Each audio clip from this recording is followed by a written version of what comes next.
Al, you sped through this game really quickly, so I had to catch up and beat it Room. I took some time off of work to play this though. like a real menace. Hee Only true menaces hee hee would hee do hee such a hee thing. hee hee hee hee hee. Oh boy. Hello, welcome to this week's episode of the Seasonal Anime Checkup OVA. It's a podcast where we have conversations about video games, anime, and manga. Hello, I'm Jared, joined as always by Doc Allen and Lady Hello.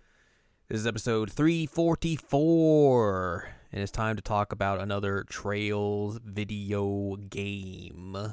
Mm-hmm. The 10th game in the series. That's wild.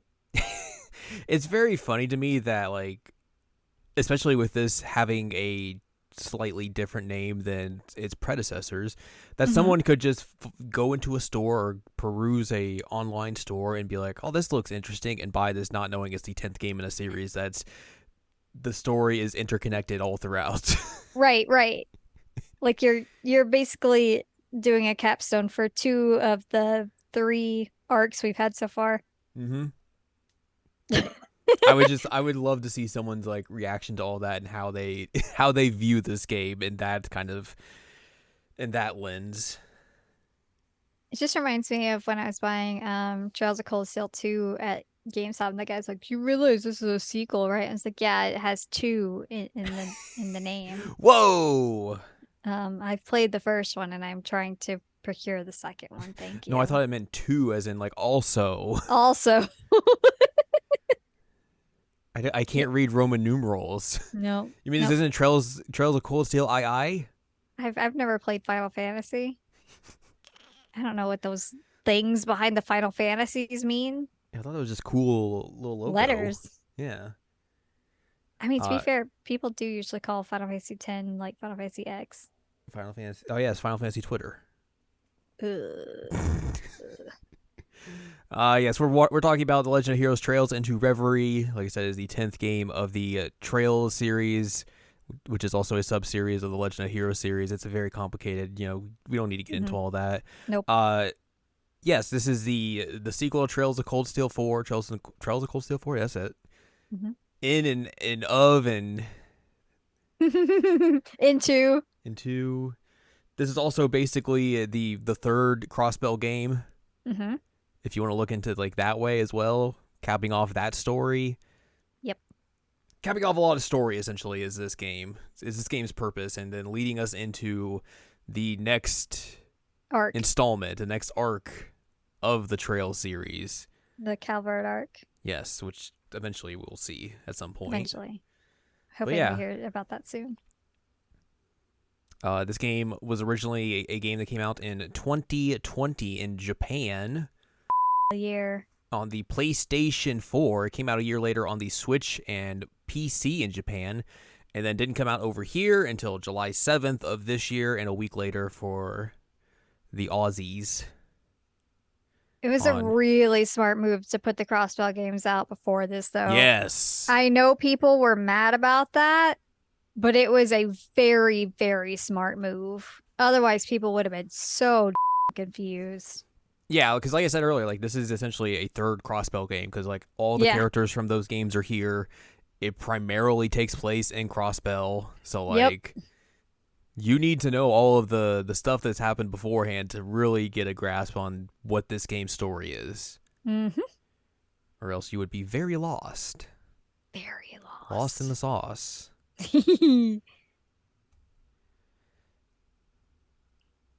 This let's talk about this English version. How buggy it was upon launch. It was a mess, Yep. A a little messy.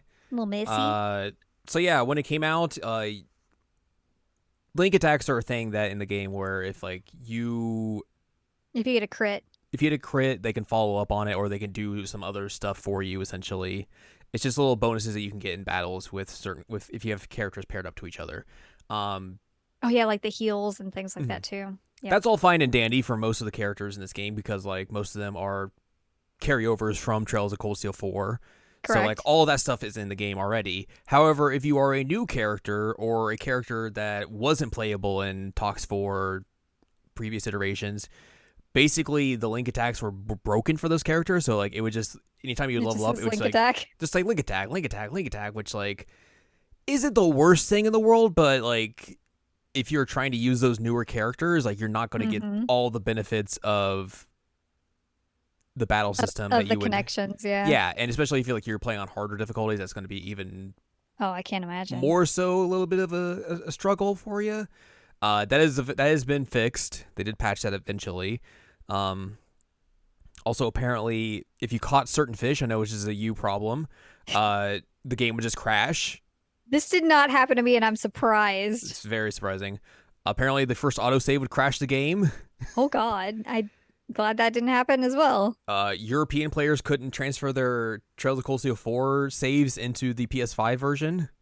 Well, I mean, you can't do that. Period. You can't put your PS4. Well, if you, into no, PS5. I mean like if you're playing on a PS5. Yeah, if you're playing the PS5 version, you can't take your Trials of Cold Steel 4 version or save into this game for European players. You can't do that here either. You Yes, you cannot transfer PS4 into PS5. No, that's not what I'm saying. I'm confused. This is saying that like their Trails of Cold Steel 4 save that you would load in at the very beginning of this game. Mm-hmm. That would be like, hey, here's like all of the people you like hung out with. Here's your love interest, all that sort of stuff. Right. They were European players were unable to do that at all. Oh, at all. It just didn't link. Yes, if you're playing on the PS5 version.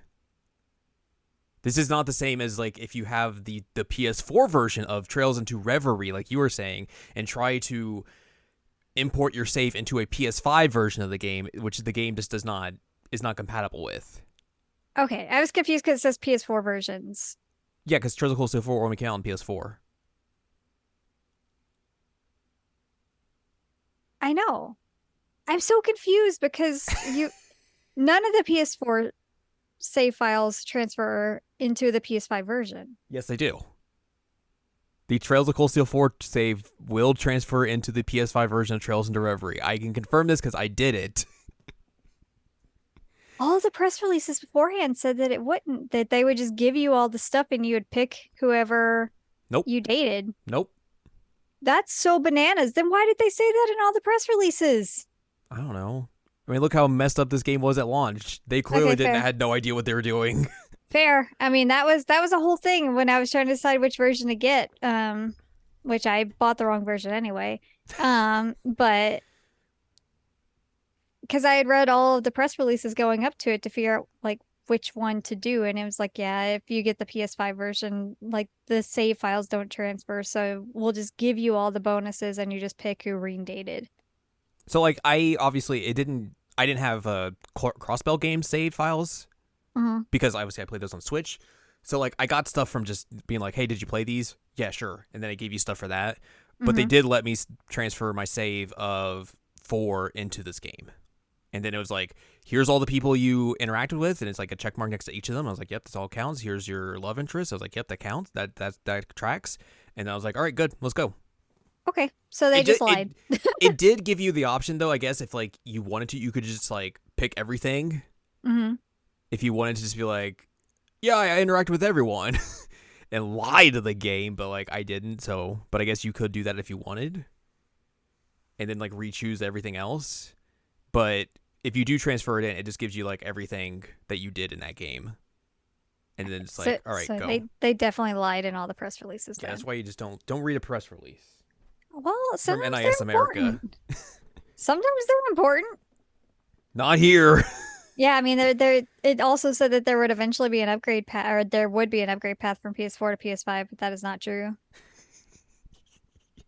So yeah, that's all a mess. And then also there was intimacy events that you couldn't get unless you were on a PS4.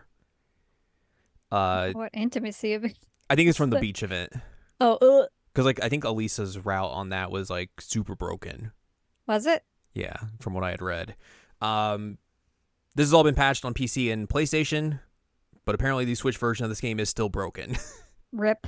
So, oofa doofa. Switch, you got the good Crossbell versions. You can't get the good Reverie version. This is their payback.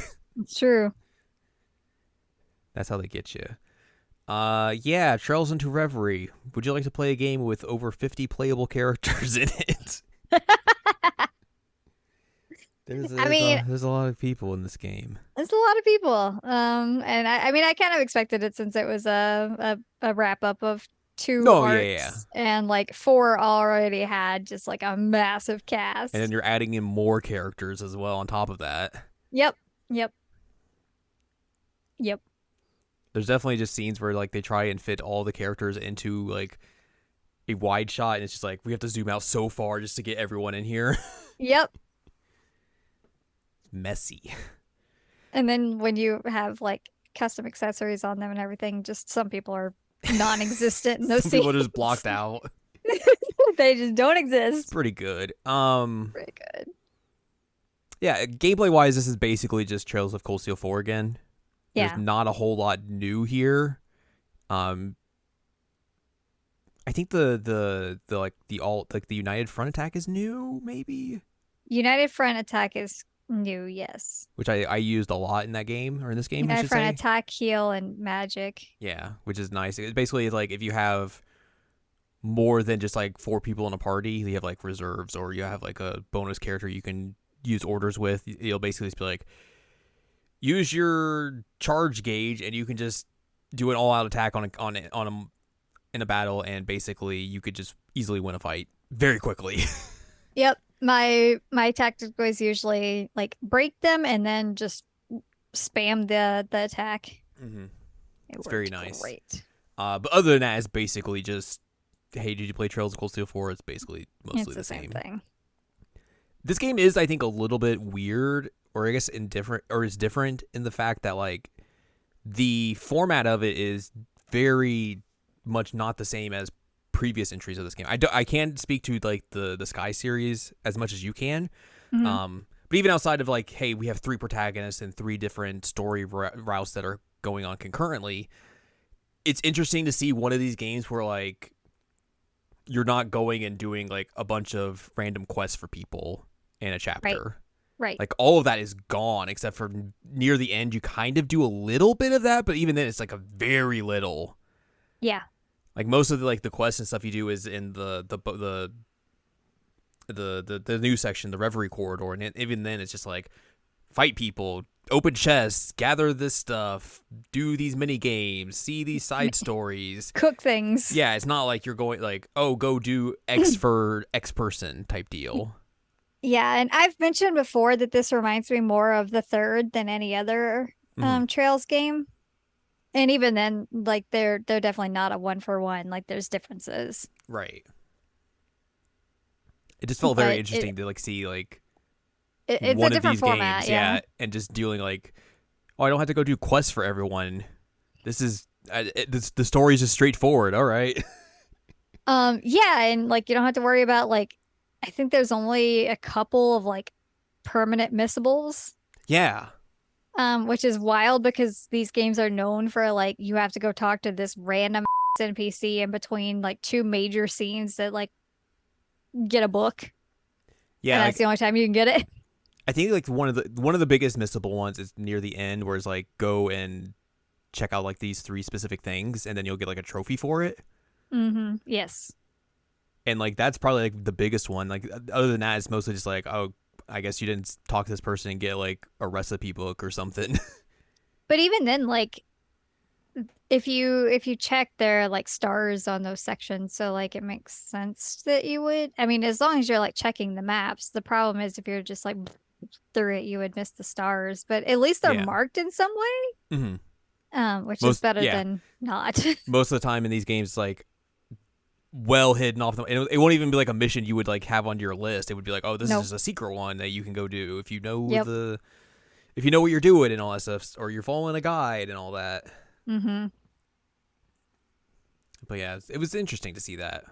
Not Yeah, what I was expecting. And I mean, I was fine with it. No, yeah. I like both formats. I can't believe they put gotcha in. That's funny. It's gotcha in the sense that like you are gaining specific things that you can do polls for, which the polls are essentially you get like quartz, you'll get sepith, you'll get items, and then you'll get Consumables. consumables, and you'll also get like costume accessories and all that sort of stuff. Mhm. You can't put real money into it, so it's not egregious in that It's not sort of egregious, thing. yeah. And like, there's nothing like super secret hidden behind any of the gacha. Mm-mm. Well, I guess technically it kind of is, but it's mostly if like you're going through the corridor, you're going to get all that stuff anyways. So, Yeah. but like the silver stuff that you really do the gacha pulls for, like nothing is like super duper hidden behind there unless you want like a specific costume for whatever reason. Mm-hmm. Then it could be, but yeah, it was just funny. I remember you bringing that up to me before I had got there and just being like, I'm doing gacha. I was like, what? What are you talking about? What do you mean you're doing gacha? Doing gotcha. I gotta get my Reen. Gotta get my Kurt hat. You do. You gotta get that iconic Kurt hat. It's true. I'm still salty. There's no party shirt. That's a bummer because they bring it up in the story for Lecter. They and then do. He mentions he wants to put his party shirt back on, and then they don't have that as a costume for him. It's like, that's such a missed opportunity. I'm so salty. I'm so salty because the whole time I'm just like, give me party shirt. Give me party shirt. It would have been so good. It would have been so good. And it Yeah. would have been such a nice tie into Crossbell because like that's how he looked during Crossbell. Mm-hmm. So they could have been like, "Hey, look, here's that look," because like they gave Tita her like red outfit that she had. I mean, it's like a recolor essentially, but like they still gave her like her hat that she had. You can in Sky. essentially dress her up as like she is in Sky, like right. And then like Tio has her old outfit. Yeah, So like there are definitely like various callbacks to previous outfits and stuff, but then there's like, nah. there's like here's Lecter's night outfit, and I was like, "Oh, lame! Yay. Give me that party shirt and them cargo shorts." Oh man, so good. Would have been so funny. Yeah, so you do the gacha in the Reverie corridor, which is essentially where you do most of your grinding in this game.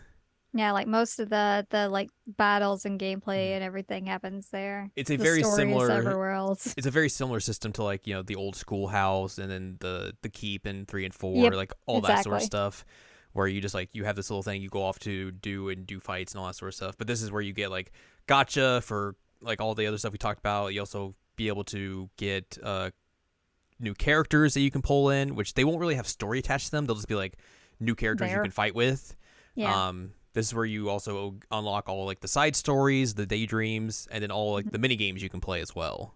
And you can also in the Reverie corridor get the trial keys so you can like upgrade move sets. Yeah, which is like they're just little mini boss fights that you just have to like level up characters into. I mean, you got to fight Elliot's dad in a tank, so that's pretty cool. Funny. Some of them though were it's like confusing. It's like, okay, It's why so are these people confusing. teaming up? Why are they fighting these people? All right, whatever. I guess I'll do it. I mean that Elliot and Vita fighting his dad in a tank. It's like, okay, normal sure, things. Sure. Why not? I mean, like I said, the connection was they're both musicians, but it was just funny that it's just like, all right, here's Elliot's dad and tank. Mm-hmm. And the bad thing about it is that I saw it when you were playing it. The tank is easier to kill than his dad. Yeah. I was like, what the hell? Why normal are you things. tougher than this tank? He's a tough dude. It's the power of love. It's true. He just wanted to give his son a big old hug. Mm-hmm. You get to play a children's card game again. Yeah, I eventually kind of figured it out-ish. I'm proud of you. Thank you. Took you 3 games, but you got there finally. Man, what it took is watching you play it. Because I just could not get it together and grasp how it worked. And then like I watched you play when I just could not beat Lecter. And I was like, oh, I'm just like interesting. Done. And then like the only one after that I really struggled with was Rufus, but even then I think it only took me like 3 tries to I had to knock fight him that out. dude twice because I beat him once and I guess I loaded up the wrong save or something and I had to redo that fight. No. And I was like, oh no. No. But I was able to get it done and everything. There's new cards as well. Like there's new master cards that you can get, which some of them are interesting. But I just stuck with the one that like heals you and also buffs up the people in your back row, which is just great for if you have archers. So you just like snipe people, and it's very fun. There's also a harder mode that you will unlock in the post game where it just gives you a bunch of random characters that aren't in the Reverie corridor, and you I just did go better against than them. that one. It's easier. It's so much easier. Which, by the way, I should mention there's spoilers because I just dropped a character's name that I probably should have not spoiled. Oops, madoops. Oops. Oops, But yeah, oops. there be spoilers here. Yeah. You can play Palm Party, I like it's love the Palm crossbell Party. games. I love Palm Well, Party. now you can just get into Puyo Puyo. I mean, I'd play Puyo It's Puyo the if it's same like Palm thing. Party. It's the same thing. I've never played it before, but I mean, I really, I mean, I I think the really only like difference it. is that you can move your Puyos vertically and horizontally compared to this, which is Oh. vertically. Mm. But yes, essentially it's the same thing. It's it's Dr. Robotnik's Mean Bean Machine, all that sort of stuff. But yeah, you can play a lot of Palm Party against a lot of I played a characters. lot. There's a trivia game if you want to do that and try and remember all the weird, minute information from mostly just the Cold Steel games that they want you to remember. We teamworked the last one for you. Yes, because there's some random questions in there. It's like, like how many characters get this specific S craft or something. It's just like, huh? What is this character's specific specialty edition? Trails of Cold Steel 2. Yeah. And it's like, what? Luckily, there was fish questions, so I knew I had the right person to turn to for that. Yeah. There's a beachside little thing, which is kind of like the beachside part of the second Crossbell game, which is like you go to the Michelin Resort, you go to the beach there, you do some mini games and that sort of stuff. Yeah, except for one of them's creepy. You get the weird VR part of the game. God, I hate it. I hate it so much. It's so creepy. There's a robot game where you get to pilot a mech, but Yes. it pilots or it plays differently than all the other mech fights in the other games. Like Yes. it's more just like a third person action game type deal. Mhm. It's real weird. It is very weird. And then also there's a Magical Girl Alyssa, Yes. which is a play off of the mini game that's in Tokyo Xanadu, Yes. but it's an enhanced version in this game, Yes. which I was very surprised by. And also like they use like the environments and a lot of the music from Tokyo Xanadu, which was a very nice little callback. And they like recolored the outfits, the uniforms to be like the Tokyo Xanadu. I thought initially that it was like the actual uniforms, but it's definitely not. Yeah, and there's like a whole story in that as well, so like you get a whole deal with that. It's real wild. I went and looked at that image you talked about, Ah, I was about to ask you. and I was like, huh, there are some bonus characters here. But it's interesting that that's in the Trails of Cold Steel 4 section of art Yes. and not for this game. Right. It is very weird. I was like, huh? So maybe they were originally I going to wanna do that know. for 4, but then they like, we already got too much stuff in 4, so let's bump it to this game, and then they just sized it down again. I don't know. But like, I need to know what's going on with like Kurt in this like super fancy school uniform, and like Ash is back there, and Lloyd is here as a cop. Zeit's just there for some reason. Yeah. I need to know the Crow's there. Mm-hmm. I need an explanation on what the rest of the story is here. Well, just tune in for season 2. You know what? I will if it. Oh God, sorry, the duck's going. Game Boy's like, duck time. Duck time. If you hear strange quacking while I talk, Game Boy is playing with his duck. Yeah. Anyway, I would play it again, but I don't know if it's ever gonna come back because now we're moving away from Yeah. Arabonia. But that was an interesting little third, like behind the back, bullet hell type game. Yeah, that and they I was so made. jazzed to hear the Xanadu music again. Yeah, It's like, for oh, sure. this is cool.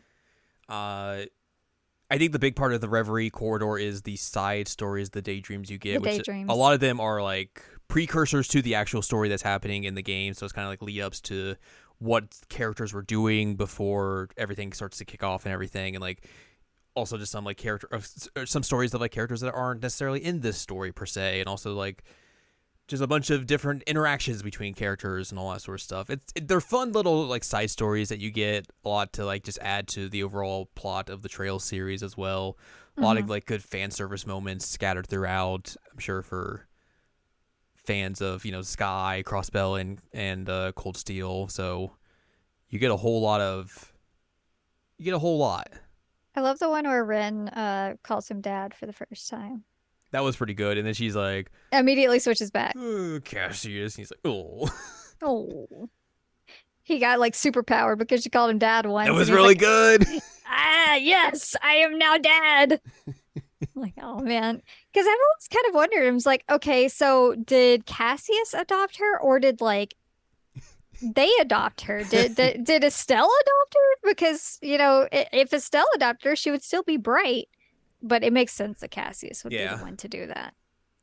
Which, like, what a super powered family. You have Cassius, you have Estelle, you have Joshua, and you have Ren all in the same family. That is stupid. Not a family to mess with. That is stupid. Right. Like, oh my God. It's real good. I like the Lecter one. I did like the Lecter one. There's two Lecter ones, I think. Or are they all in the same one? I think they're all in the same one where he's like trying to figure out. I guess he's trying to suss out who the. I was gonna say crook, but that's not the right word. The double agent in the the double agent intelligence division. While also trying to balance out having a tea time with Chloe and I'm blanking on her name. The other girl.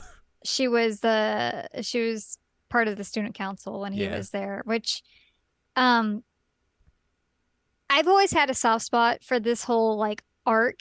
I think they're different ones because this one ties in more to like Lecter and his relationship to Osborn. And then also his relationship to those two. Mm-hmm. I think the intelligent one is a different one. Okay. Well, I thought because he had to like go in the middle of the tea, and then they found him on the roof afterwards. Know. Maybe they're the same. Maybe they're not. Who knows? It was a pretty long one. Yeah. Lucy is her name. But yeah, I like that one because like you get to see how Lecter's like changed over time, and like also just the way he can kind of be more relaxed in himself with those two, and just how they will put up with him no matter what. Right. And, a part of the whole thing is, he lost his father figure essentially. And so he's like, well, nobody's here that cares about me anymore. Like, I don't have a family. They're like, no. And then Chloe and Lucy follow him on a dang roof, and they're like, you're dumb. You're like, coming with us. We want to hang out with you, which is such a good callback because, when you find out about Chloe like talking to Lecter, she has to like find him on campus because he's the student council president, but he's missing, and Lucy is the VP and is asking like, hey, can you go find this Joker? And she finds him on the roof, and he's just lounging on the roof, and I was like, oh, this is so good. She knew where to go because of that event. So apparently Lecter just likes to chill on roofs for some reason. Very tall. Yeah. But I did appreciate it because, Lecter is obviously had a whole lot of like self-worth problems and definitely some loneliness going on. And he's such a complex character that like you kind of never really know what's going on with him. And that's by design. He doesn't want you to know what's going on with him. Mm-hmm. And so these two, he's actually able to be somewhat more of like what I think he would have been if he had just been like left alone. Yeah. But he realizes like, well, no matter what, these two are going to find me. So guess we're just going to go with it. Good. It's really good. It's pretty good. It's really good. I love it. Like in Crossbell Games, there's one part where Chloe and Lecter meet in the stairwell and are talking. I'm just like, so I was happy to get more of that. Nerd time. It was interesting as well because like some of these stories interlap with each other or intersect with each other, I should say, overlap, just combining words all of a sudden. Yeah.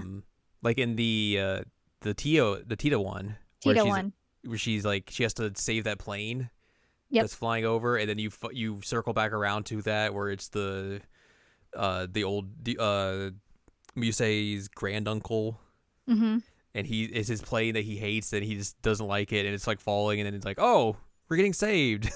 Yay. And then Jingo just takes it and is like, this is mine now. I love that Jingo story.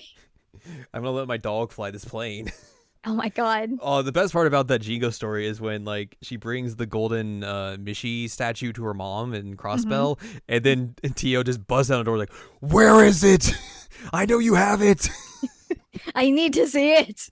I will pay you whatever you want. I don't care. So good. So good. Ugh. I did like how they gave us a short story of like what Cedric's been up to and his training with Ouroboros Yeah. to Yeah, see that how he's hanging with Shirley. and now Shirley's basically like, all right, cool. I'm gonna set out like the whole red constellation to murder you. So Good best of luck. luck. It's like, oh boy. But like she's really testing his conviction of whether or not he Hmm. actually wants to do this. Yeah. And it kind of solidifies that that is what he wants to do. Hmm. And he doesn't die, which good for him. He's got his little robot friend. Right, the robot friend. When you mentioned that there was someone weird in the character gotcha, I thought it was going to be the robot. That would have been cool. That would have been funny. That's what I thought it was going to be, but it was not that. Bummer. But yeah, there's quite. We have to talk about Kurt Vander. We have to talk about that one and Ashes. Or Yes, guaranteed we have to talk about him. Kurt Vander Vander. one. Saint Astria. He he has to go help Yuna and Musei because they find out there's some weird stuff happening there, and he tags along with them. And even though he's like, I don't think I can really go there, it's not going to be a big. I'll help from. It's a girls' school, so Yeah, I'll have to I'll help on the side. I'll help from the side, and then Musei's like, oh no, I don't think so. So we get Kurt Vander dressed up as as a lady Curtina. with his long haired wig and just stands like a dude. He just He's like, stands like a "Urgh." dude, Just tall. and Muse has like some kind of magic potion she gives. It changes his voice for like 5 minutes. It's really good. I love how immediately when you get into a fight, it just changes back to Kurt's voice because like they didn't record Yep. voice lines for battle, and then they're like, "Oh, the potion wore off. Whoops." Laugh so hard. It's a really good goof. It's so good. I think this game has made me turn the corner on Musei. I don't hate her as much as I used to. I like stirring Musei now. I do like that she's just a menace. Yes. And like she still has her like pervy lines, but I feel like she's kind of like chilled out a bit. She's chilled out, and also everyone just kind of just like no sells him anymore. Yeah, yeah. There's I like, mean that, oh god, whatever. Anyways, and so like that helps because I was like, oh god, she just sexually harasses Rain all the time. But they make her more of a gremlin in this game than the other two. right, and I appreciate that quite a lot. Because Musei was the last one of the new class 7 that I was having a hard time with, and so like I appreciate her now. And this story definitely helped. Yeah. And I also love that the girl that the whole story focuses on, I was telling you, she's just like Kurt Vandersexual Yeah. because at one point she's like, "Oh wow, look at this beautiful girl! Like I'm in love with this girl. Do I even like girls? What's going on here? I guess I like girls now." Yeah. She's like, whatever. Who cares? And then like she finds out that Kurtina is actually a guy, and he like saves her at one point. She's like, "Oh, well, you're a guy, and I still like you, and cool. Like either way, this is great." It's like, yeah, Her poor friends are just like, oh god, what is wrong with her? what is wrong with her? She's Kurt Vandersexual. Yeah. But yeah, him just standing like a dude in the Saint Astria dress is like the funniest thing. He's got the wig. So good, and then you can put that costume on him, and for the rest of the game, and put the hat on him, and he's good. Yep. It's real funny. It's one of my favorite side stories. You told me to go find that one, and I was like, "There's no Kurt Vander story here." And then you're like, "Oh, go to this one," and I was like, "Okay, yes, this seems weird. I don't know why." And then I was like, "Oh!" As soon as Kurt showed up, oh, Yep. Oh, because man. Elliot like gets to help out, but he's he's part-time he's teaching basically there. like an adjunct. Yeah, And he still gets to be a dude. So I think Musei was just with him. And that's Muse for you. No, no, it's completely accurate. That's just who she is. And you know what? I support her. This was amazing. And then she And brings she up, did a great job. oh, maybe next time we can put another costume on you. He's like, I don't know what you're talking about. What? Nope, nope. Ugh. The Ash story also very good. It's one of the ones you unlock near the end of the game. Mm-hmm. It basically kind of goes through Ash's whole what he's dealing with and how he's trying to come to terms with like the events of the last game and the previous game before that and everything, Mm-hmm. and like how he's kind of like starting to think of wanting to drop out of the branch campus because he feels like he doesn't belong and everything and shouldn't be And he feels there. like he doesn't have a right to be happy, Yeah. Um, and which then is all represented by his like butler form with the like gross goo coming from his yeah. eyeball. So we get this whole thing about how the branch campus is having an open house, essentially a little kind of school festival type deal. Mm-hmm. And because he was absent one day, they made him be on the council that oversees everything. So he has to go and do that. He's not happy about it. He doesn't want to do it, but he realizes, oh, I guess I'll do it because I'm leaving. I'll put all my effort into it. Whatever. I also love that Muse, like, Reen has to go do something. He's like, Muse, please explain everything to him. And she's like, I'm gonna explain. This is fine. We find out later she didn't explain everything. No, because she's like, oh, if I explained everything, he would have definitely just turned it down and ran away. Yep. And Yep. everyone's just like, yeah. I mean, he would have, but like, Yeah. Reen's like, why didn't you tell him? Oh, it's so good. So yeah, he Reen, basically, you should have known. yeah, you really goofed on that one. I mean, it worked out for the best because this is great. True. So he goes around and like goes to see all the clubs and like make sure they have everything and like helps them out and preparing and all that sort of stuff. And then you get to the day of the open house, and then he basically kind of does the same thing. Just goes around, makes the rounds.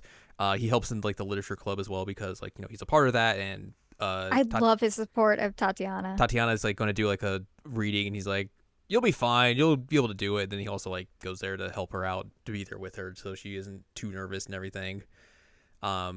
But you kind of just go around the school and like see all the clubs and what they're doing, and just talk to like all like the characters that like the name characters and like some of the other characters that like show up. Like Yuna's family shows up to watch her play tennis, and there's like yelling for her, and she's like, "Oh my god, I'm so embarrassed." Mm-hmm. The main campus kids come to play chess. Yeah. And Sydney gets a somewhat yes on hanging out afterwards. He's like, "Yeah, I did it." And she's like, "Wow, I was not expecting that." Yeah, which is good for him. He's been trying for a while. Mm-hmm. People are Rex is taking pictures in the tea ceremony club. And he's like, "Man, do I gotta kick you out?" Yeah. He's like, "No, we're allowed." Music's like, "No, this is great. Just let him stay." Because he does kick out two dudes who are like leering on the tennis club, and it's like, I could beat him up, but that seems like it would be too much here. So what if I just convince them to leave? And basically he's like, yeah, they're pretty nice, right? But you realize what kind of school this is? This is a military academy. They realize you're looking at them like that. They will mess you up.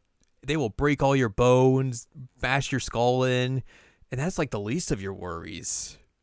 And they're like, oh, we gotta go. See ya. He's like, "Yeah, some of these people are from some pretty prominent families. If you get in trouble with them, like, ooh, yikes." So like it's nice that he's able to figure out ways, like very Ash level ways of dealing with these situations. Mm-hmm. Yeah, he's like, I don't like them leering at these girls. It's weird. But yeah, he makes the rounds and everything, and then there's like a break, and then he gets to like go around and do it again. But this time he gets to talk to like more people, some like the staff members. He'll talk to like Toa, Talk to Randy, Reen, and Randy. Like I like this conversation with Randy, where Randy's like, you remind me of myself. We're very alike, and Hatch is like, what are you talking about? What do you mean? Well, and it's interesting because we find out throughout this that Randy's leaving as a teacher, which makes sense. Of course he would. Yeah. But this is before he leaves, and he's talking about like his leaving, and it's Randy knows what's going on. He's very aware that Ash is planning on leaving. And basically everyone does, except for Ash knowing that. Yeah, so he's trying to like push him in a different direction without Ash even really realizing it. There's a good scene where like the rest of Class 7's kind of just hanging out on a break, and then he shows up, and they're like, he's like, oh, you guys just hanging out here, you meet up like this, and like, no, we all just kind of did this out of the blue. We It just all kind of happened. showed up. Like, y'all slacking. I'll yell at you if you're slacking. And like they talk about how like their class wouldn't have worked if like one of them was missing. He's kind of like, I don't know about that. And they're like, no, it wouldn't we have needed worked. Everybody. He's like, okay, see you later. Bye. I gotta do things. Also, there's a box outside the literature club that he thinks is a voting box for which club did the best. Who did you vote for? The music club. You voted for the music club? Uh-huh. I voted for the cooking club. I forgot what the cooking club even did by the time I'd gotten there. I mean, Freddie was giving them some wild It's ingredients, true. and like that guy was loving it. And I mean, they were running a full restaurant out of the cafeteria. You're not wrong. I was really impressed. Yeah. I gave the cooking club my vote. I gave the music club, and I think Ash's line was, "You rocked me well," or something like that. It was something really goofy. He said something about the food, but I don't remember what it was. But yeah, he eventually, after the end of the day, he like goes and casts his vote. He's like, well, I guess I better do this. I can't vote for my own club because that would be lame. Lame. Even though like Tatiana definitely deserved that vote. Yeah. And like it was very much hinted at in 3 and 4 that like there's something going on between them. Yes, 100%. And like I assume that is still a thing, even though he was obviously distancing himself because he's planning to not be there. Yeah. But even still, he was like highly supportive of her the whole time. I was like, oh, he can't stop caring about her. That's cute. They go out and do like this, like they do a meeting after the festival ends and everything. And it's like everyone's there and the staff's all there, and Ash is basically just like, I wonder what this is about. Like if they're just gonna do the vote for which club did the best, that's a real lame main event. Mm-hmm. And Mint's there, and Mint's like, oh, Toa's go getting the votes, calculating the votes, and we'll get the results once we're done. And then LeGuin shows up and is like, all right, here we go. This is, as you all know, we are about to announce the results for who will be the first student council president of the branch campus. And Ash is like, wait, what? Huh? What's going on?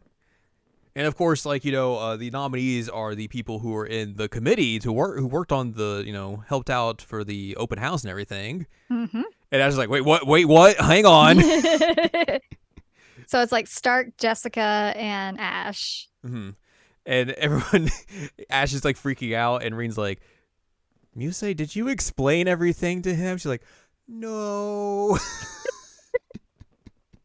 Gremlin. And he's like, oh God. Reen, you should have known.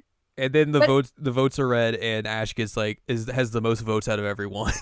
I do also love that Toa's like, well, one got disqualified because it's a vote for a club, and that doesn't really work. Like, that doesn't make sense, but we're gonna read it anyways. And he's like, oh God, that was me. But yeah, they vote for him, and he's just like, oh God, I'm supposed to be leaving. And then they have the rooftop talk. Yeah, Reen basically like, hey, you're planning on leaving, aren't you? He's like, huh, what? How do you know? And I like how Reen's basically like, as a teacher, I should be like, implore you, no, don't do this, but like, let me talk to you from the heart. And Ash's like, oh my God, you're gonna give me one of these lame speeches again. How dare you?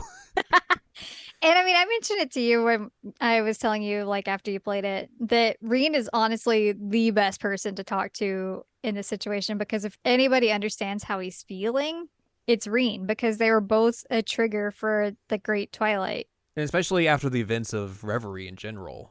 Mm-hmm.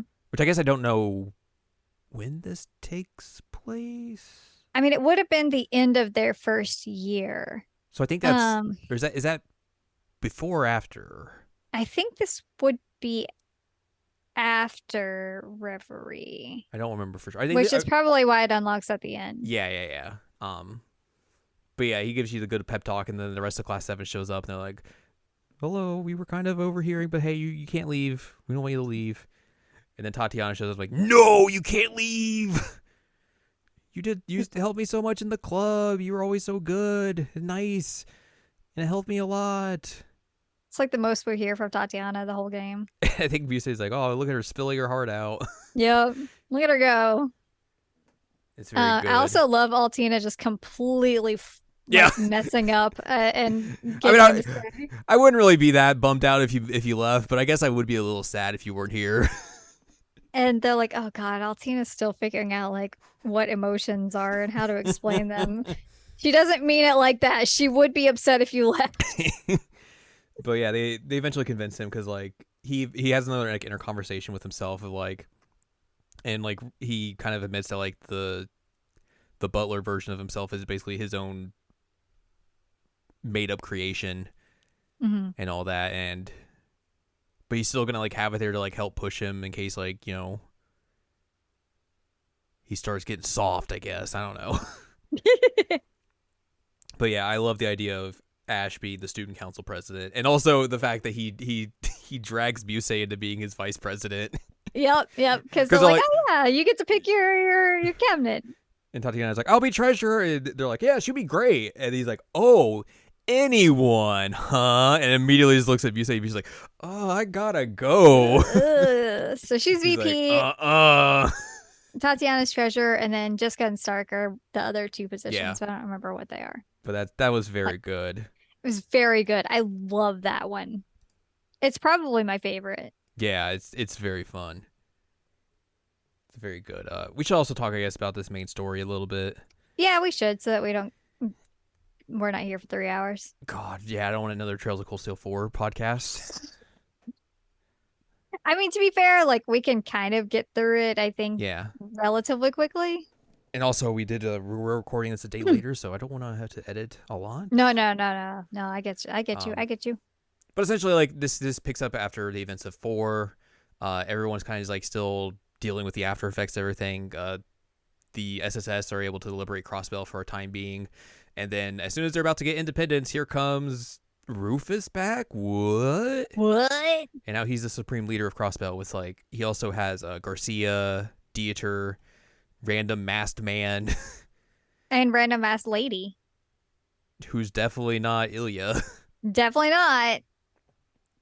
She got her boobas out. She does have her boobas out. So yeah, they take over Crossbell, and then everyone's very bummed about it. So Yeah. Oh, and Lloyd gets hit. yeah, Lloyd gets messed up. He gets real messed up. Lloyd's route about this is basically getting everyone back together and then trying to get back into Crossbell and re-liberate it, essentially. Figure out what the heck is going on with Rufus being there. Yeah. Reen and Class 7 are kind of out just doing stuff, and they get basically wrapped up into this whole deal as well because they're like, this is all weird. Also, we learned that Olivier has gone missing on his honeymoon, so like that's where they kind of get wrapped up into this, and that's their job for a little bit of this. Also, Kurt Vander's dad tries to kill him. It's true. He knocks him off a cliff. It was very rude. He climbs it. And then we get the mysterious Sea Row, who's just a dude who dressed up like Crow in Trails of Cold Steel 1.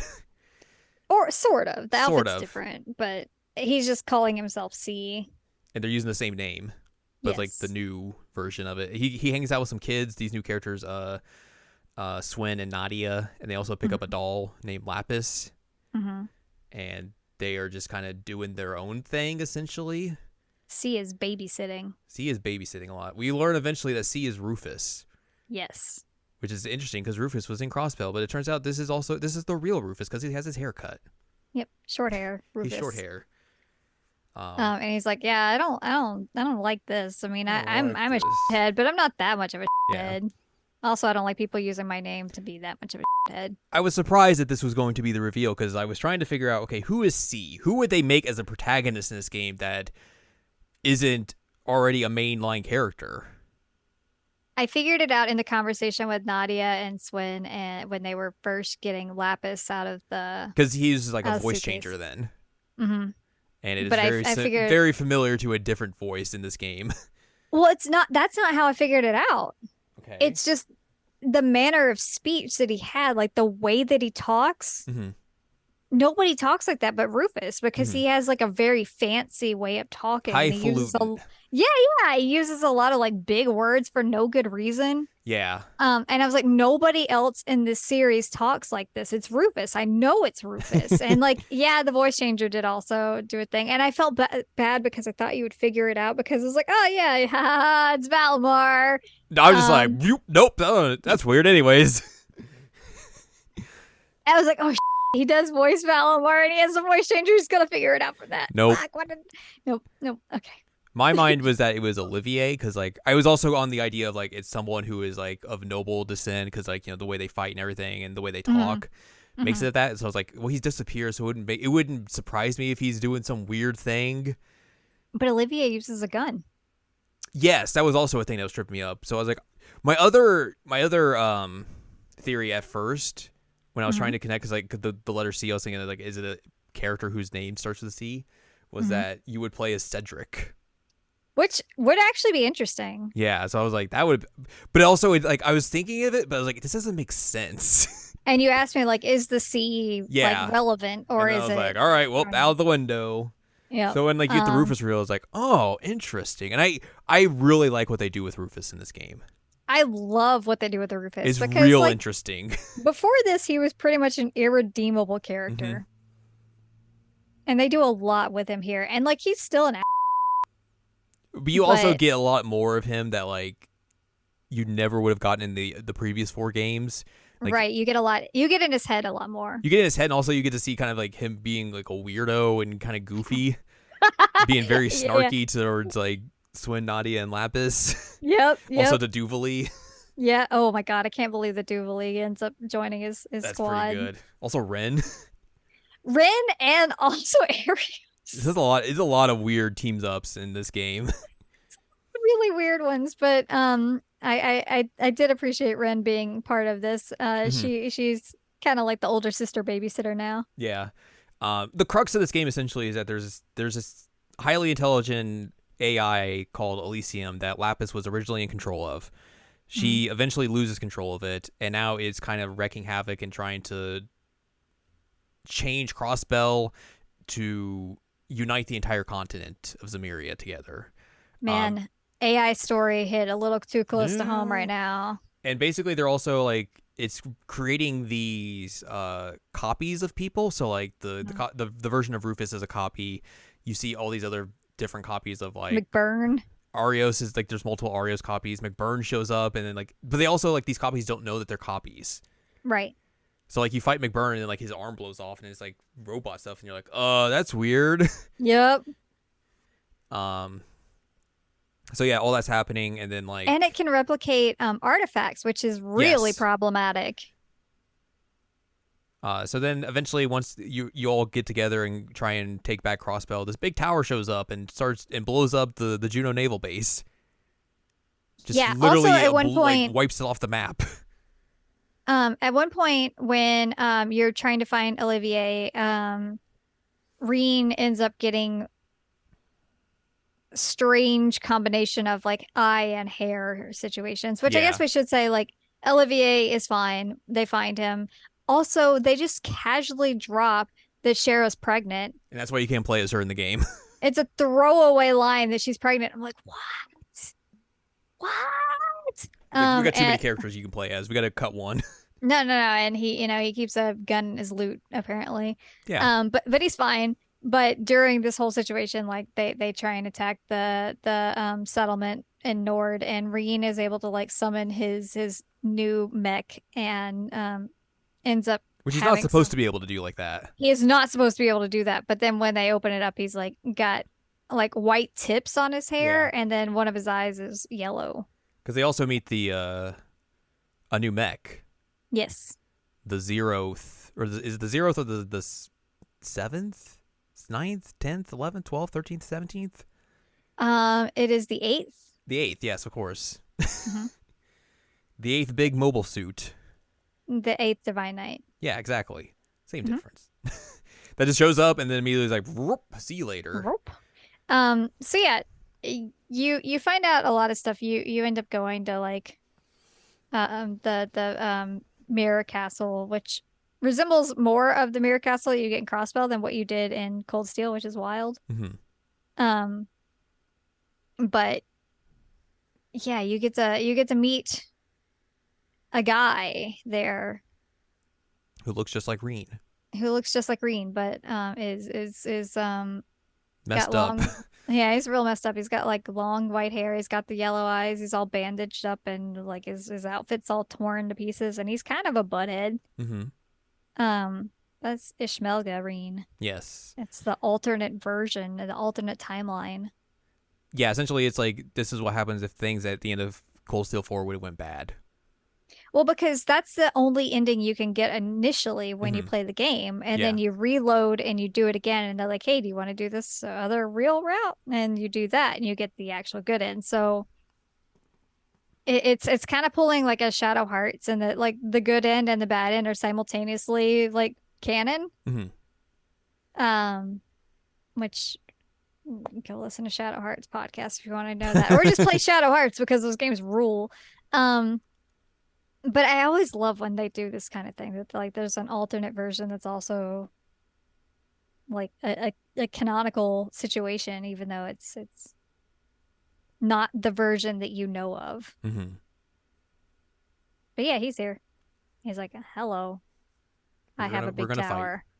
I'm going I to assimilate into you. Yeah, that's no bueno. No bueno. Let's fight in a big tower with everyone. Bleh. Yeah, which Kevin. Where's Kevin? They even mentioned that Kevin's there. I did like the lead up into this, even though it's a very long cutscene. It's just like here's everyone showing up to help. Yeah. It's just like, all right, we're doing something, and oh no, something bad's happened. And here's the cavalry. Oh no, something bad happened. And here's the cavalry. Like everybody's here. It's pretty good. Um, but yeah, you fight through Oh, the. Oh, go ahead. Sorry. I was gonna say one thing that we forgot to mention is that at one point, oh shoot, I always pronounce her name wrong. In the evacuation of Crossfell, Marie, um, the Crossfell gal, gets like shot to heck, and Well, Randy she has gets like, shot in mains, or as I like to call it in this game, mines. I'm so mad that it's pronounced mines. She gets shot when she's evacuating citizens to mines. Right. But After the she's event there in mines, basically in a trying to coma. stay alive. Yeah, and like Randy is losing his mind there, even though like he's trying real hard to keep it together, and you get a really good bro moment with him and Hmm. Lloyd in this situation. But he if you talk to him a few times here, there are several moments where he's like, there's something I got to do when you're Yes. fine, and Yeah. you got to make it through. You got to. And I Hmm. was like, oh, Randy. I did find it interesting as well that like the moment where you get Randy back, it is basically a very much like a mirror image of how you re-get him back in the second Crossbell game. Yes. Like it's the exact same part of like that map and everything that he shows back up and everything. It's very Mm-hmm. interesting that they would do that parallel. It is, but yeah, like it's like a handshake type thing that they do together, but Lloyd is basically like, bro, you gotta stop trying to like throw your life away, Yeah, man. Like you gotta rely on us a bit. And I I cried during this scene because you're a like a baby. like a baby. Um anyway, I'm bringing this up because it'll be relevant later. I do want to mention as well. It did take me a fair bit to get used to the English dub of the Crossbell characters because I Oh, was so really? used to them from the two Crossbell games. Mm-hmm. Because I didn't replay through 3 and 4 like you did, so Oh, okay, yeah. it took me a bit. I will say I think some of them are not as good as Really? not Who as I did would you not want. like? I think the chief should have been he. You need to get someone who sounds like they smoke 5 cartons of cigarettes a day and just like deep voice and all that. I don't remember him being in 3 and 4 though. I don't think he was. So he's new, Yeah, and I think Dudley was new. Dudley, Noel, Wazzy, Oh God, Vald, Wazzy's such a menace too.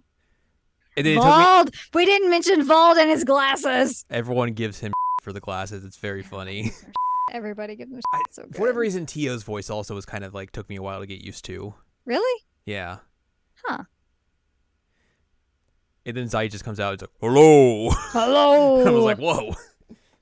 Zai, what are you doing? Zai, my boy. Um, they've got some pretty big names for the Crossfell cast, which Hmm.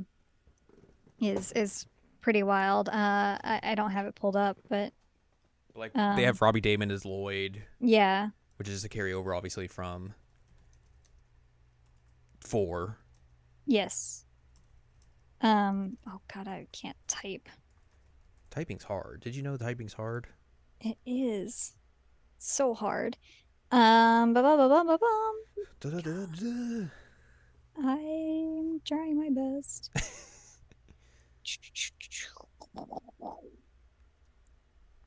I make noises.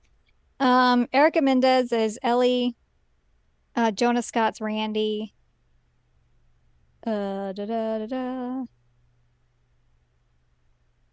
Griffin Burns sounds familiar. He's Wazzy. Where's Kevin? Where's Kevin? Where is my boy Kevin?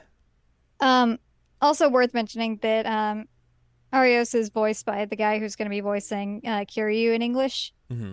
from now on, which is wild. But yeah, Estelle's like, oh look, 5 is here. Kevin and Reese are here, and I'm just like, are you joking? Are you joking? Are you kidding me right now that you would call out that Kevin's here? And like, we don't get a portrait, we don't get him saying a line, nothing. It's real mean. They hate Kevin, and I'm sad. It's real mean. I love Kevin. Justice for Kevin. Justice for Kevin.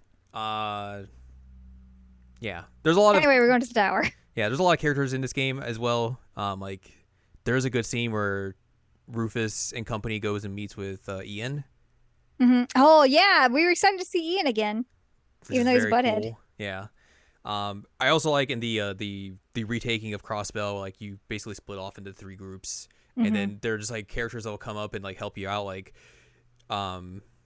Garcia turns back into being somewhat of a not dummy and like is not working with the Supreme Leader and like helping you out. Right. Dieter was like, "Oh yeah, I hired the Red Constellation to come help us. Don't worry, I'm not on that dude's side anymore. It's cool. I've come to help out actually." Yeah. Which is very good. Yep. You have to fight Ilya. Yeah.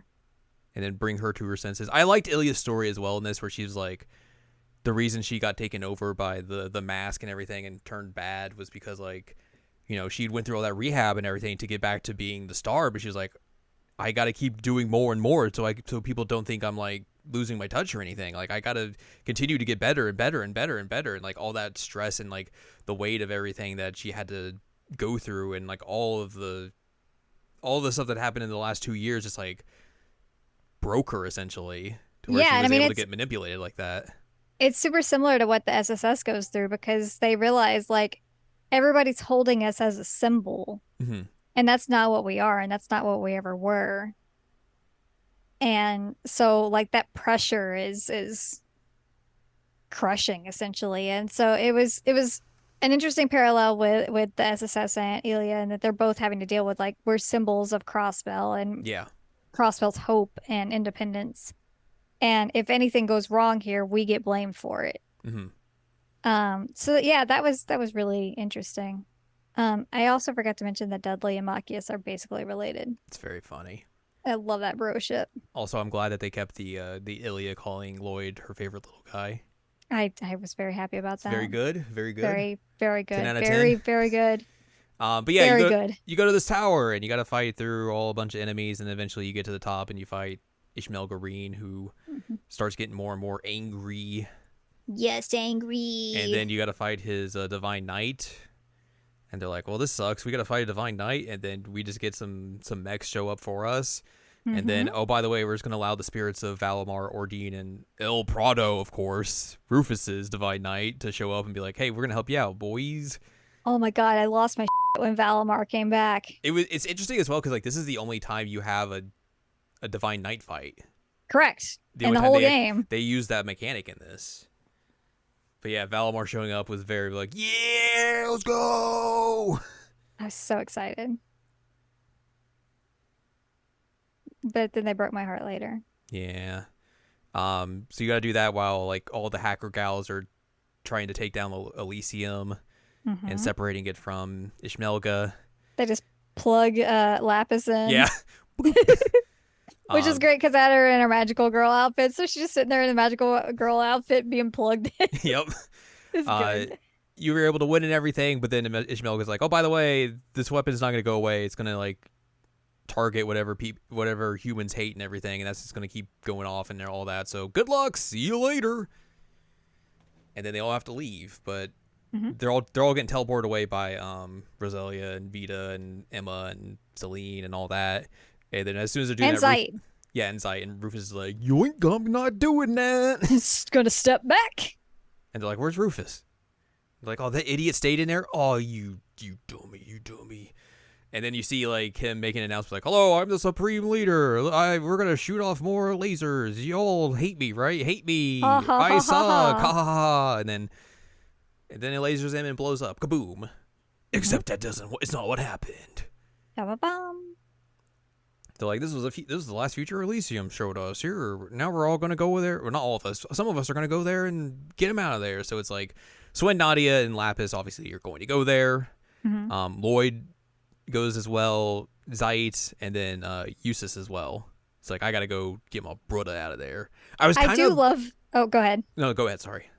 I was gonna say that like I love that they get to interact more than they have in the past, because there's been like the last real thing that happened with him was Eustace punching the out of him. But I do wish we had gotten a daydream or something with them. But yeah, I was glad that Eustace is like, I want to understand you more. Because there's multiple times they have like they have these like little kind of brief interactions where like, we need to have a conversation at some point. And they're both like, yeah, we do. We just need to have a conversation at some point about things. I wish they had the conversation. Yeah. Go ahead. I was going to say, I was kind of bummed at first that they were going this route, because I thought the idea of Rufus sacrificing himself would have been a good ending for him. Yeah, no, that makes sense, because he did a lot of bad things. Yeah, I thought it would have made sense and everything. So like when they did this and it was like, we're going to get him out of there, I was kind of like, I don't know about that. But I feel like that the way they show like how Swen, Nadia, and Lapis like really like connected to him and everything, and how they rely on him. Yeah, and even like Lloyd and Eustace are like, yo, we need to get you out of here. I like how as soon as like Lloyd and Eustace show up, he's like, oh, you came to get one last shot in? And Lloyd's like, that's very tempting, but hey, do you realize people actually care about you? I know it's shocking, but there's people who care about you and rely on you, and we need to get you out of here for them. And he's like, oh, okay, yeah, I guess you're kind of right. All right. Yeah. Let's get out of here. He's pretty injured though. He's got like burns and all kinds of fun stuff. So they get him out with the help of Zeit. Because I mean, I don't know if we mentioned this, but Rufus's whole story throughout this is like him trying to find a purpose in life, because he has not really had that, and he thought he had one with Osborn, but now that's gone, so he's lost again. But meeting Lapis and everything is like kind of helped him find a different avenue to try and find a purpose.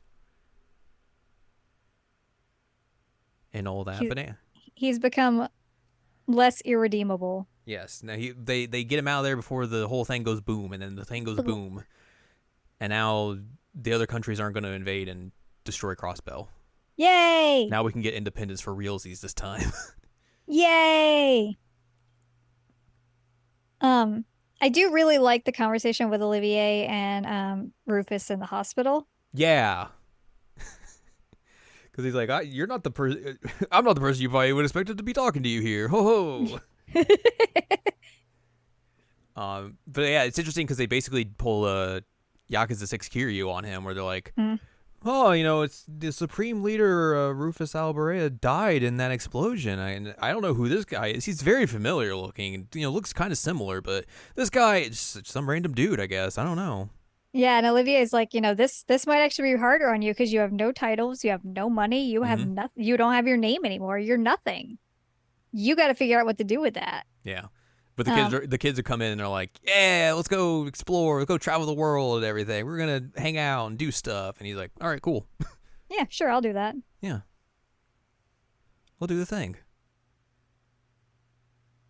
So I thought that was a good ending for him. Overall. I think so. I would be interested to see if he pops back up at any point, especially with Nadia and Swen, because I feel like they might come back at some point. I hope so. I like those. I liked all three of those new characters. I did too. I really did. I was not expecting to like be as connected with them because we've had so much time to get connected with the Crossbell and Mm-hmm. Erebonia kids. And it's hard to really like introduce new characters and make them meaningful in a cast of over 50 characters. Right. But I really, really like them. Mm-hmm. Um, and I think that the bond between all of them is really good. Yes. So I would love if they pop back up. But yeah, Rufus has got to figure out like, all right, well, what do I do now? I'm just gonna hang out with these kids, I guess. Mm-hmm. These are my kids now. Yep. Yay! And then everyone kind of goes off into the sunset. And Lloyd has to do a speech, which He's like, oh God, I don't like this. I mean, same speeches suck. Speeches are no bueno. But yeah, Crossbell is independent again. Yay! And we do get some interesting scenes that lead into our next arc. Yeah, so like there's a scene you unlock at the end of the game with the Grandmaster of Ouroboros, which I guess we see for the first time. Which is wild because she's on the box art. Yeah. No, she's at the very end of 4. If you So I know she's at the very end of 4, but I didn't think they showed her. They did. Oh, okay. They showed. I don't know if they showed her face, but they showed her model. Okay, so like it's they the had same model. They necessarily hadn't shown like all of her, I guess, until now. Right. But yeah, like she's hanging out there, and then McBurn shows up and is like, "What's up? What's up?" I'm still doing my thing, but I want to have a little conversation real quick. The annoying little professor guy's there. Professor shows up. Who else shows up?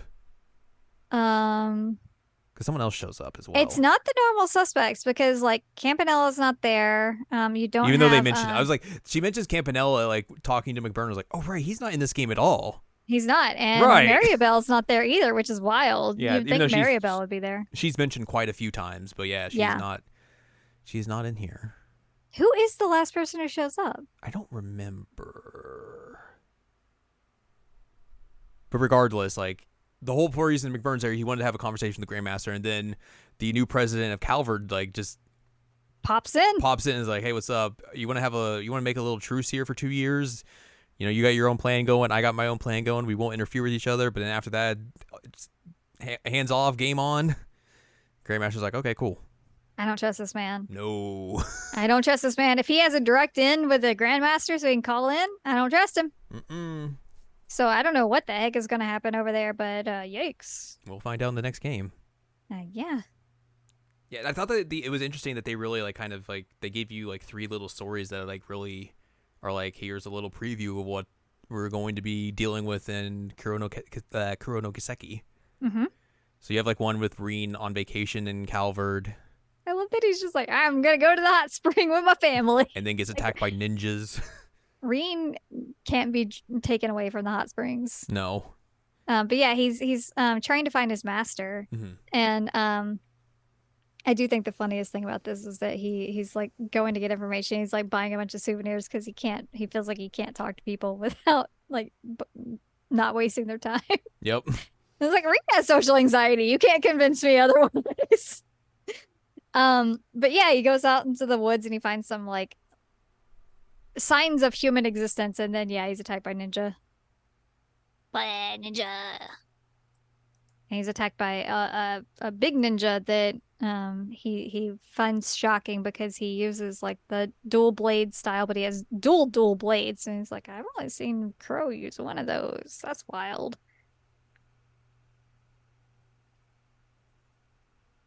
Ninja. And then the gal that they call the princess shows up and cuts his sword in half, which I'm still mad about. But I assume she's going to be somebody we deal with at some point because she has the same master potentially as Reen. Maybe. Who knows? We'll find out. She's connected to him somehow. Yes. And she seems like a tough lady. Mm-hmm. We get to see what Ren's up to in Calvard, where she's at just a random school, and it's very famous now because everyone's just like, ooh. She incurs the wrath of a rich kid. Yep. And basically thwarts his every plan, and then he decides to bully her. He tries to bully her unsuccessfully, and then she takes her revenge by showing off a video of him paying off like all these other candidates for student council and runs him out of the school.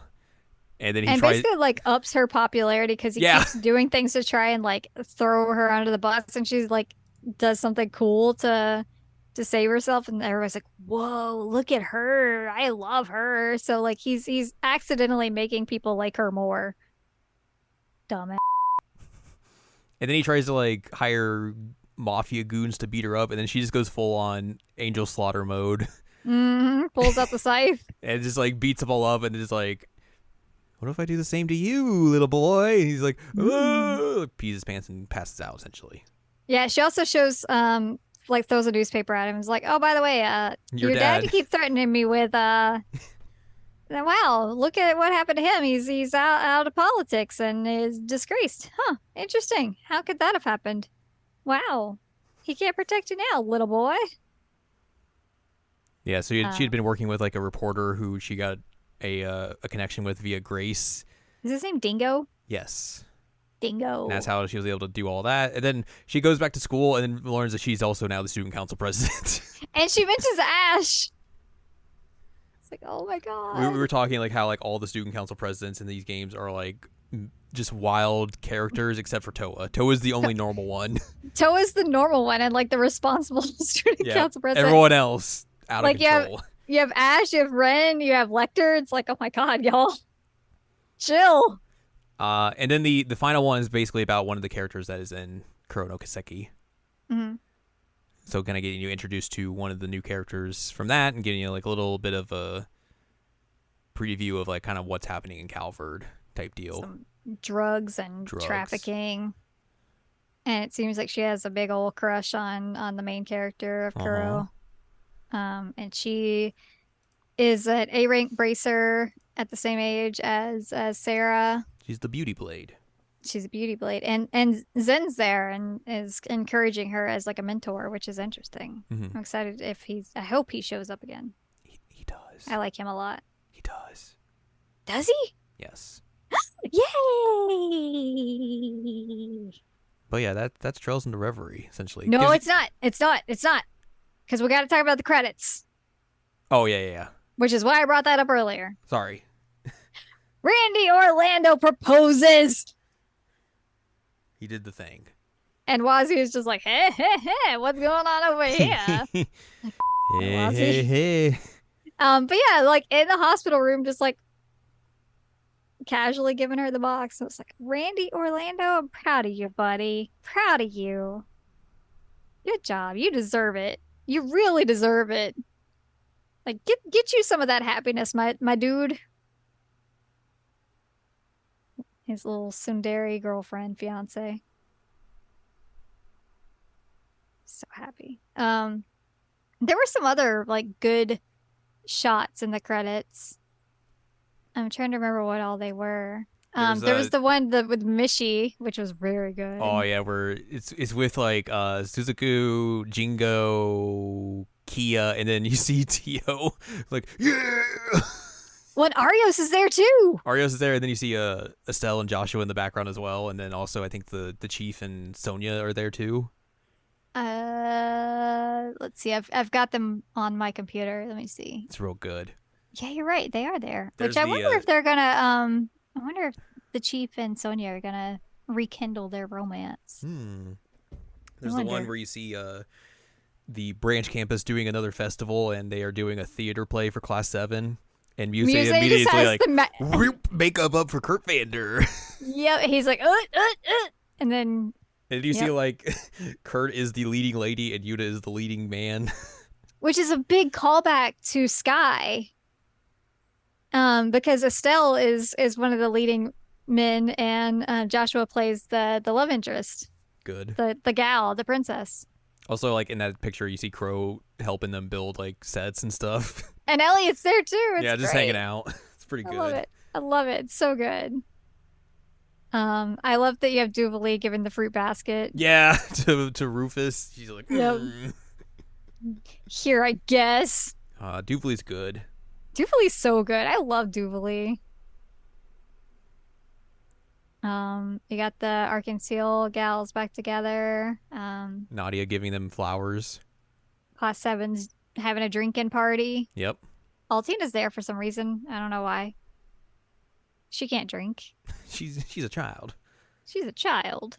Um, which also there was that booby line, which was really funny. For Milliam. Yeah, from William. She has that line, and also where she asks if Eustace is going to be her sugar daddy. That's good too. Milliam's got some Her real good lines in here. boobies are gonna be busting. Even though I feel like they're trying to, they really want to set up Milliam and Eustace as a couple. And I'm like, no, they're just bros. They're just bros. Like I know that that's what they're trying to do, but like to me, it just reads as like they They're are bros. bros. I also love that Celine's trying to take the cookies Yeah. from Lapis. It's like, oh well, I know how that goes. Kitty trying to get cookies. That we get the shot of the SSS together, the family portrait. Mm-hmm. Love that. Love that. Oh no, I pressed the wrong button. You goof. But yeah, I think the setup for these is like Lapis, Kia, and Oh, for the tea party? no, like the ones who are taking these photos. Yes, it's Lapis, Kia, and Altina. Yeah, they're all taking photos for Lapis to have like a scrapbook of. Um, yeah, because there's Lapis and Swen and Nadia and Rufus there, which Rufus has his silly outfit back on. Mm-hmm. Um, also worth mentioning, there is an official piece of art in Reverie, where they have Kurt and Yuna holding hands in the back. Yeah, it's like Yuna grabbing Kurt's hand and like pulling him along essentially. I was like, huh, that's interesting. Got to give the people what they want. I mean, I'm good with that. I do like that piece of art, and I love that Tio is just like making a stereotypical like pose. Yeah. Pretty good. It's really good. And it's wild that they have them in like their original outfits. Mm-hmm. Because like Estelle and Joshua are in their second chapter, the third outfits. The SSS is all in their original outfits, except for Wazi's technically not, because Wazi's in his father garb, of course. Father garb. Crow's there for some reason. I don't know why Crow's there. He's just hanging out. He's just chilling. But yeah, it was that's a fun piece of art. I don't know. Is there anything else that we need to? There is. I mean, there's the post game stuff in the Reverie corridor, but that kind of just feels like it's tacked on. It's not really super duper useful story stuff. Oh right, I forgot about that. Unless you really want to know this giant orb made the Black Records. The Black Records. That's basically the only real big kind of reveal. But like even then, I'm just kind of like, all right, okay. And you get to meet the first like OZ, yeah. which is basically Kia. But it's really just an excuse for you to be able to like do more corridors and pull more gotcha. Yeah, basically. Do more mini games and stuff like that. Yep. So it's there, but it's not like super relevant. Yeah. Trails into Reverie. We have trails. We have reveried. I am so shocked that in the like 3 years it took to release this, that neither of us had Rufus SC spoiled for us. Yeah. I'm so shocked that didn't get spoiled for us. That is kind of surprising. Yeah. I don't know how that happened, but I thank you. I guess this is where we were good at avoiding looking too deeply into this game. Yeah, I mean, I was doing that because I didn't want to know a whole lot. Yeah. And I'm doing the same thing with Kuro. I know a few things about like who pops up there, but yeah. Like I don't know anything about the story. Yeah, me either.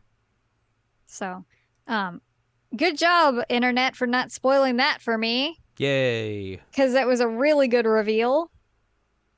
This was a fun game though. I liked it a lot, and there was some really good moments in it. I felt like it was a good conclusion for Erebonia and Crossbell. Mm-hmm. Especially for Crossbell, because they really this is what this game is. Yeah, this game is the third Crossbell game. Yeah. Featuring Erebonia kids. So there you go. Now you can play this game with the bajillion characters in your party, and have 10 games worth of story now in your head. Yes. But of course, there's only one question we have to ask after the end of this. Okay. Where's Kevin? Where's Kevin? Give Kevin. Where is Kevin? I'm so mad. But yeah, that's gonna wrap up. That's gonna wrap this episode up. We don't have to talk about a Trails game, I guess, until Kuro. Well, I guess we might talk about the other game coming out, but that's not Nayuta. technically in this same vein. Right. It's tangential game. Yeah. So eventually we will talk about Kuro whenever they decide to announce it and localize bring it over that. here. Yep. I'm hoping it'll be soon. I hope so too. Like I'm guessing it'll be next year. That would be nice. That would be very nice because I'm itching for more. You should probably put some lotion on that. You're right. Let me find some Trails lotion somewhere. Oh, there's also a really good picture of Lloyd holding Cope, which made me happy. Cope? You mean cop? Yeah. Cop. I like Cope better because I don't like Cop. Cop's the only good cop, though.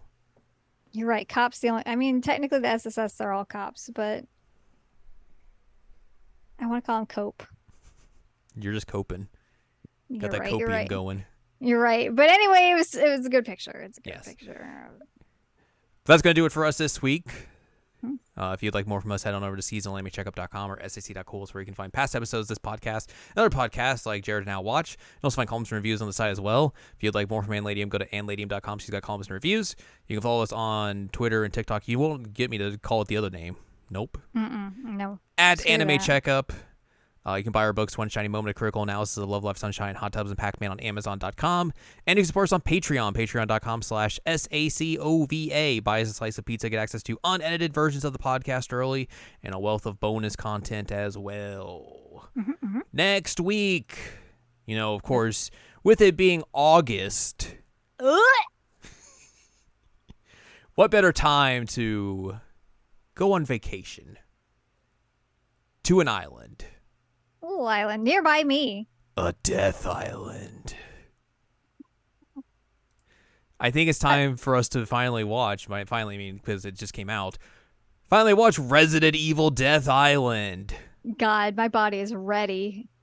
So join us as we discuss the latest CG Resident Evil film. Yay!